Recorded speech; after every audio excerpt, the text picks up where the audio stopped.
निर्मली विधानसभा में जन सुराज पार्टी की समीक्षा बैठक में राम प्रवेश यादव सबसे लोकप्रिय उम्मीदवार के रूप में उभरे। नमस्कार, आप देख रहे हैं जीए न्यूज बिहार।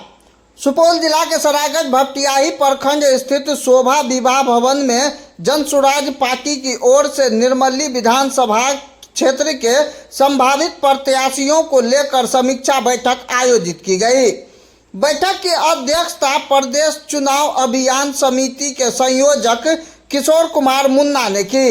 जानकारी के अनुसार निर्मली विधानसभा क्षेत्र से पार्टी के कुल 7 संभावित प्रत्याशियों ने अपनी अपनी दावेदारी पेश की। इस दौरान बूथ स्तर के कार्यकर्ताओं से उनके कार्य और लोकप्रियता को लेकर राय ली गई। समीक्षा में निर्मली प्रखंड प्रमुख राम प्रवेश यादव को कार्यकर्ताओं की ओर से सबसे अधिक समर्थन प्राप्त हुआ। कार्यकर्ताओं ने उनके नाम पर सर्वसम्मति से सहमति जताई। वहीं उम्मीदवारी की दौड़ में मीनू कुशवाहा को दूसरा स्थान मिला।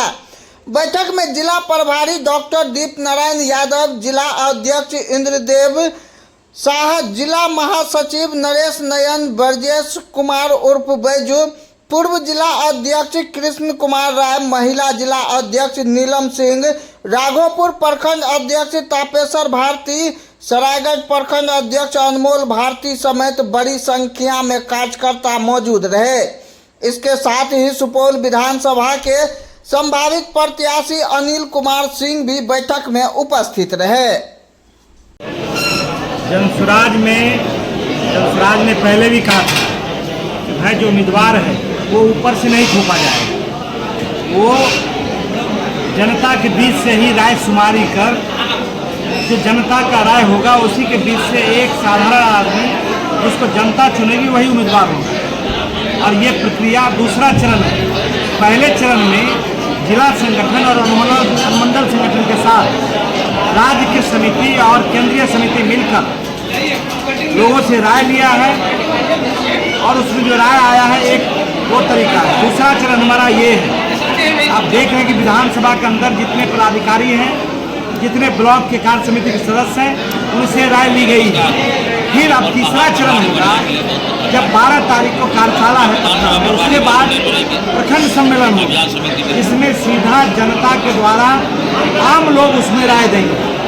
इस तरह से जनसुराज जो कहा है कि भाई हम जो तय लोगों से वादा किया है उसके पीछे नहीं जाएंगे। आज आप देख रहे हैं कि जनसुराज के प्रति जो लोगों का इतना बड़ा समर्थन बढ़ा है, उसका एक ही कारण है कि पार्टी पूरी शुद्धता से, ईमानदारी से जो कह रही है वो कर रही है। कर्म और वचन में फर्क नहीं है। जो दूसरे दल के लोग हैं, दूसरे दल हैं, वो लोग बोलते कुछ है, करते कुछ है। उन्होंने लगातार, चाहे लालू जी हो, नीतीश जी हो, मोदी जी हो, सबने जनता से वादा किया कि भाई सत्ता में आएंगे तो पढ़ाई को रोकेंगे, कल कारखाना लगाएंगे, बच्चों की शिक्षा की व्यवस्था करेंगे, जो यहाँ रोजी रोजगार है उसकी व्यवस्था करेंगे, बढ़िया स्वास्थ्य सेवा देंगे। लेकिन 20 साल के बाद बिहार सबसे गरीब है, सबसे पिछड़ा है, सबसे कमज़ोर है, प्रति व्यक्ति आमदनी सबसे कम है और यह बदहाल और गरीब बिहार बना हुआ है। उसी से निकलने का रास्ता ये जनसुराज है। और जनसुराज में जो आम लोग हैं उसकी कैसे सहभागिता बढ़े, कैसे नीचे के लोगों की लोकतंत्र में आस्था बढ़े।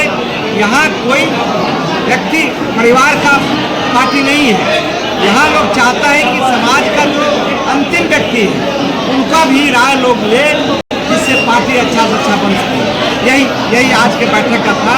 और आने वाले समय में जनसुराज की ताकत जो आपको लग रहा है कि बढ़ रही है, उसका कारण देखिए। 20 साल तक नीतीश कुमार सत्ता में रहे, तेजस्वी जी सत्ता में रहे और 400 जो भीख का पेंशन मिलता था 410 रुपया में ही किया।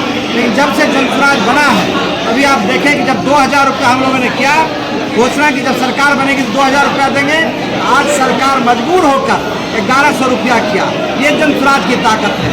जो आशा कार्यकर्ता, सहायता कार्यकर्ता, जो कोरा सेवक था, जो आंगनबाड़ी केंद्र का कर्मी था, जो शिक्षक लोग थे, जो मानदेय पर जो लोग काम करते थे, हर आंदोलन जब वो अपनी डिमांड को लेकर जाता था तो सरकार लाठी चलाती थी 20 साल तक। तेजस्वी यादव भी उसी में हाँ मिलाता था। लेकिन आज जनसुराज की ताकत बढ़ी है तो आप देख रहे हैं कि लगातार घोषणा पर घोषणा किया जा रहा है। 20 साल तक नीतीश बाबू शासन में है, एक बार भी बिजली फ्री नहीं की, लेकिन जनसुराज की ताकत बढ़ी है तो आज 125 यूनिट बिजली फ्री किया है। तो जनता का डर जब तक नेताओं के मन में नहीं होगा तब तक लोकतंत्र मजबूत नहीं होगा। जनसुराज आया है तो जनता का डर नीतीश बाबू हो कि मोदी जी हो कि लालू जी हो, सबको डर हो रहा है। इसीलिए आज सरकार घोषणा पर घोषणा कर रही है। ये जनसुराज की जीत है, लेकिन इससे हम लोग मानने वाले नहीं हैं। 2 महीने के बाद जब व्यवस्था बनेगी तो जो 1100 रुपया दिया है उसको 2000 रुपया पेंशन मिलेगा। जो बच्चों की पढ़ाई की कोई व्यवस्था नहीं है, स्कूल में खिचड़ी और कॉलेज में डिग्री बट रही है, तो बच्चों को मुफ्त शिक्षा दी जाएगी, वर्ल्ड क्लास का स्कूल खोला जाएगा। फिर जो बाहर में पलायन किए हुए लोग हैं, 50 लाख से ऊपर लोग हैं, उसको 10 से 12 हज़ार रुपया यहीं रोजी रोजगार मिले, उसके लिए हम लोगों ने व्यवस्था बनाई है।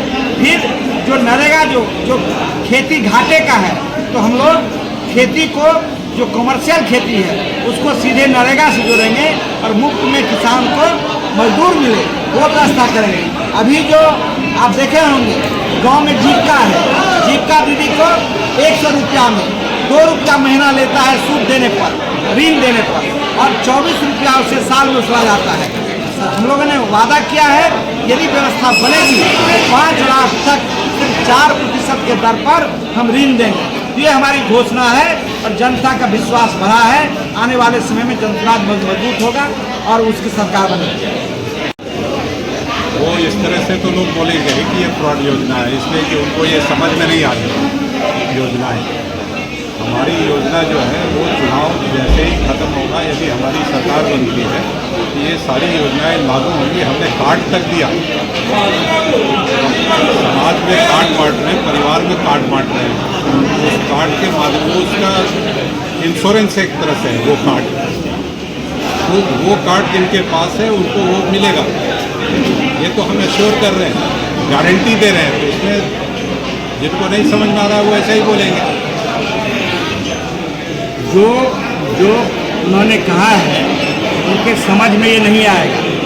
जिस तरह से पार्टी प्रचार कर रही है ये हमारा प्रचार है।